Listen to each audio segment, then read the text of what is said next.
Hi guys, இன்னைக்கு நம்ம இந்த ட்ராமாவோட நெக்ஸ்ட் பார்ட் தான் பார்க்க போகிறோம். இந்த பார்ட் ரொம்பவே இன்ட்ரெஸ்டிங்காக இருக்க போகுது. இப்போது நம்ம ஹீரோயினும் 2 நாளைக்கு முன்னாடி நம்ம வேற ஒரு லெட்டர் இதுக்குள்ளே போட்டுமேன்னு சொல்லிட்டு வந்து ஓப்பன் பண்ணி பார்த்தா உள்ள அந்த லெட்டர் மட்டும் இல்லைல்ல. ஸோ ஓனர்கிட்ட இது மாதிரி என்னோடய ஃப்யூச்சருக்கு நானே ஒரு லெட்டர் போட்டேன், அதை நீங்கள் இது எடுத்தீங்களான்னு கேட்கும்போது நான் அந்த மெயில் பாக்ஸை தொடவே இல்லை, கீ கூட உங்ககிட்ட தானே இருக்குது, நீ தானே லாக் பண்ணி மெயின்டைன் பண்ணுறேன்னு கேட்கும்போது அப்புறம் எப்படி அது மட்டும் காணாமல் போச்சுன்னு நீ யோசிக்க நான் வேணா ஹூ கிட்ட கேட்டு பார்க்குறேன்னு சொல்லிட்டு அவர் கிளம்பிட்டாரு. ஸோ இதை தான் ஹீரோ கிட்ட சொல்லணும்னு கால் பண்ணேன். அங்கே அடிதடியெல்லாம் நடந்துட்டு இருக்கு. என்னடா எடுக்க மாட்டான்னு இவ வெயிட் பண்ணிட்டே இருக்கேன். அப்பங்காரன் வந்து யாருக்கு ஃபோன் பண்ணுறேன்னு அந்த நம்பரை பிடுங்கிட்டு வா வீட்டுக்கு போகலான்னு கூட்டிகிட்டு வந்துட்டான். இந்த பக்கம் நம்ம பசங்களையே எல்லாம் அடிச்சிட்டு இருக்காரு. போ வந்து பெரிய நல்லவனாட்டம் போதும் நிறுத்துங்க, இனிமேலும் நீ எனக்கு தேவையில்லைங்கிறாரு. உன் வேலையை நீ தாராளமாக பண்ணலாம், ஆனால் எங்கள் விஷயத்துக்கு நீ எப்பவும் தலையிடக்கூடாது. கியானோட கால் உடைஞ்சதுக்கு இவங்க 2 பேரோட காலும் வேணும்னு சொல்லி ராடை போட்டு போய் உட்காந்துக்கிட்டான். அதை எடுத்தச்சா பசங்களுக்கு நேராக வந்து நிற்க ஜாங்குக்கே கொஞ்சம் அள்ளு விட்டுருச்சு. பட் அவர் அதை பண்ணல. போ உனக்கு நான் 10,000 தரேன்னு சொல்லிடேன், நம்மால நீ 20% டிஸ்கவுண்ட் 8,000 தந்தா போதுங்கிறான். இந்த பக்கம் பாட்டி முன்னாடி மண்டி போடுன்னு ஹீரோயினையும் உட்கார வச்சு, அம்மா என் பொண்டாட்டியும் இங்க 2 பேரும் தனியா விட்டு ஓடி போயிட்டா, இவளை கஷ்டப்பட்டு வளர்த்தா இப்ப இவளும் என்னோட பேச்சு கேட்காம அந்த ரவுடி பையனோடு சேர்ந்து சுத்திட்டு இருக்கா. நான் கஷ்டப்பட்டு உழைச்சு இவளை படிக்க வைக்கிறேன், இவங்க அம்மா வாங்கிட்டு போன கடனை அடைக்கிறேன், உங்க ஹாஸ்பிட்டல் செலவுக்கு கூட நான் கடன் வாங்கினேன் இல்லையா, இப்போ அதை கொடுத்தே ஆகணும்னு என்னை ரொம்ப ஃபோர்ஸ் பண்றாங்க. எனக்கு வேற வழியே இல்லம்மா, இந்த வீட்டை தான் நான் வித்தாகணும்னு சொல்லிட்டு பாட்டியோட சாம்பல்லாம் போட்டு வச்சிருப்பாங்கல்ல அது தொட போக நீ தொடாதன்னு சொல்லிட்டு நம்ம ஹீரோயின் எடுத்துக்கிட்டா. இவன் பொடுங்க ட்ரை பண்ண தள்ளதுல பாட்டியோட போட்டோவே உடஞ்சு போயிடுச்சு. அப்புறம் என்ன நடக்கும்னு உங்களுக்கே தெரியும். இந்த பக்கம் அந்த போ காசை வாங்கிட்டு இடத்த ஃபுல்லா நாசம் பண்றதுக்கு ஆளையும் விட்டு போயிட்டான். என்ன பண்ண முடியும் இவங்களால? இருக்க எல்லா பொருளையும் நல்லா நாஸ்தி பண்ண ஆரம்பிச்சுட்டானுங்க. நம்ம பசங்களுக்கும் விழுகுது. மேலதான் சுசியோட தேட்டர் கூட இருக்கு, அதையும் அடிச்சு நொறுக்குறானுங்க. அப்படியே கட் பண்ணா இப்போ நைட்டு அப்பங்கிட்ட நல்லா அடியை வாங்கிக்கிட்டு பாவம் பாட்டியோட போட்டோவை பிடிச்சிக்கிட்டு அவ வாழ்க்கையை நினைச்சுக்கிட்டு ரொம்ப அழுகிறா. இந்த பக்கம் நம்ம ஜாங்க்ருக்கும் நல்லா அடி.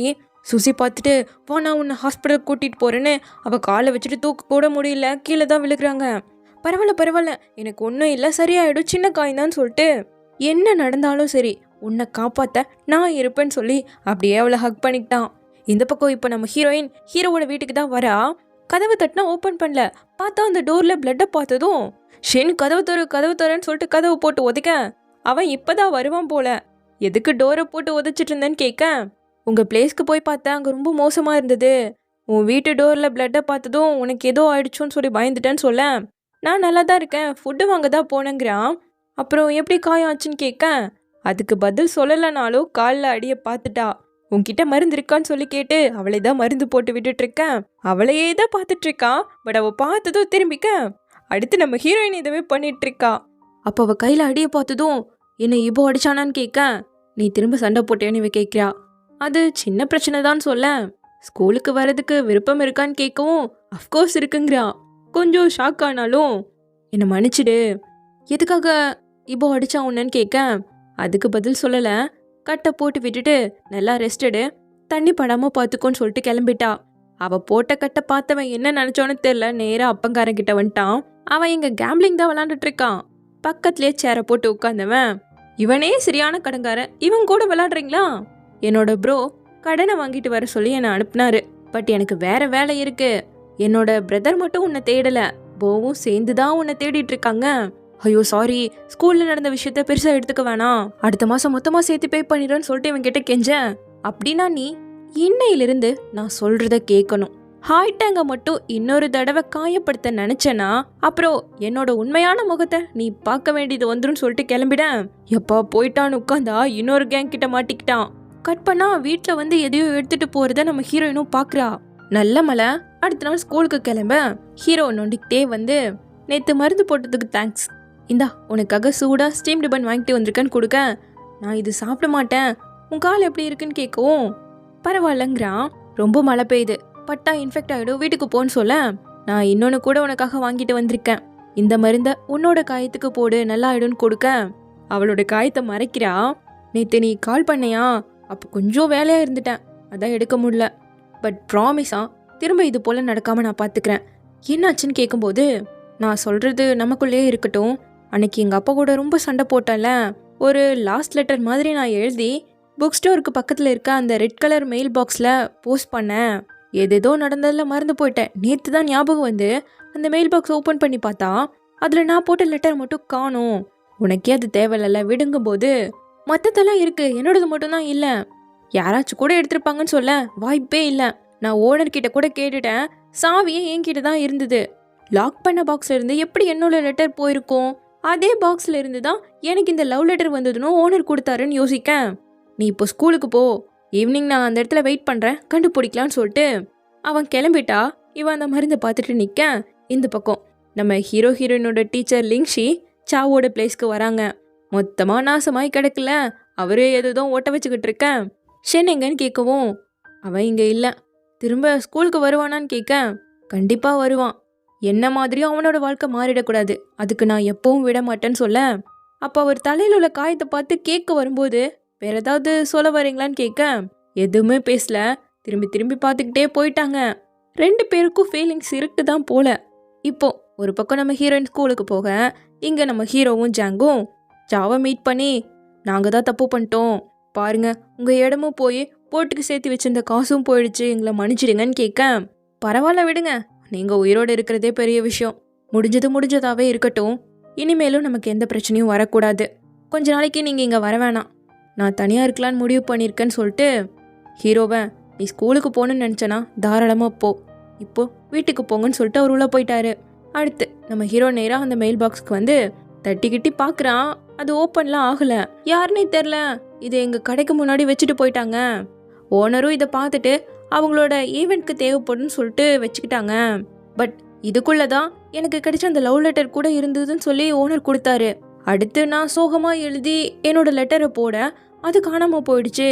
கண்டிப்பாக என்னோட ஓனர்லாம் இப்படி பண்ண வாய்ப்பே கிடையாதுன்னு சொல்ல, அப்போ நம்மளை யாரோ ஏமாத்த தான் ட்ரை பண்ணுறாங்க, கண்டுபிடிப்போன்னு சொல்லி இவளே எழுதுற மாதிரி ஜஸ்ட் இவளோட பேரை மட்டும் எழுதி அந்த பாக்ஸ்குள்ளே போட்டு வெயிட் பண்ணி கண்டுபிடிக்கலான்னு சொல்லி கீழே நியூஸ் பேப்பரை போட்டு 2 பேரும் உட்கார்றாங்க.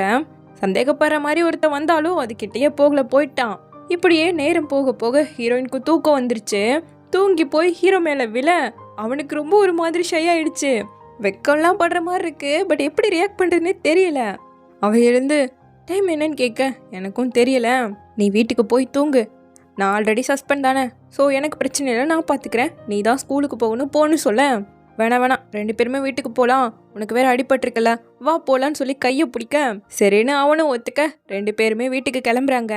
இப்போ அடுத்த நாள் ஸ்கூலுக்கு போகிறதுக்கு முன்னாடி ஹீரோவை பார்க்குறான். அவன் வந்தது யாருன்னு கன்ஃபார்ம் பண்ணிட்டு தான் ஓப்பனே பண்ணுறான். ஹே குட் மார்னிங்னு சொல்லிட்டு இந்தா உனக்காக பன் வாங்கிட்டு வந்தேன்னு கொடுத்துட்டு ட்ரெஸ்ஸிங் பண்ண மறந்துடாதான்னு சொல்லிட்டு ஓடிட்டா. ஈவினிங் மெயில் பாக்ஸில் மீட் பண்ணுவோன்னு சொல்லிட்டு இப்போ ஸ்கூலுக்கு வந்தா. ஹீரோயினோட பேரை போட்டு கிஸ் பண்ணுற மாதிரி வரைஞ்சி வச்சிருக்கான் அந்த ஜூன் பையன். இதை ஹீரோனோட ஃப்ரெண்டு பார்த்து டென்ஷன் ஆயிட்டா. இதுக்கூட இப்படிலாம் பண்ணிட்டு இருக்கேன்னு சொல்லிட்டு அழைச்சிட்டு வந்து உட்காரேன். நம்ம ஹீரோயின் இதெல்லாம் பெரிய விஷயமாவே எடுத்துக்கல, பண்ணுறத பண்ணிக்கோங்கடா, ஐ டோன்ட் கேர்னு தான் உட்காந்துட்டு இருக்கா. இங்கே நம்ம ஹீரோ அந்த மெயில் பாக்ஸை பார்த்துக்கிட்டே உட்காந்துட்டு இருக்கேன். கியானோட அழகு கொஞ்சம் சீண்டு பார்த்தாலும் ஹீரோ எதுவும் பண்ணல. இப்போ ஹீரோயினும் வந்துட 2 பேருமா அதை ஓப்பன் பண்ணி பார்க்க அவள் போட்ட லெட்டர் அப்படியே தான் இருக்கு. 3 நாள் ஆகியும் இது எங்கேயுமே மறைஞ்சு போகலன்னு சொல்லி இவளுக்கு முதல் கிடைச்ச அந்த லவ் லெட்டரை தான் படிச்சுட்டு உட்காந்துருக்கா. உனக்கு பண்ணு பிடிக்காதுன்னு சொன்னால, இந்தா பிரெட்டை ட்ரை பண்ணி நல்லா இருக்குன்னு கொடுக்க அவ்வளோ அதை சாப்பிட்டு பார்த்துட்டு ரொம்ப நல்லா இருக்குங்கிறா.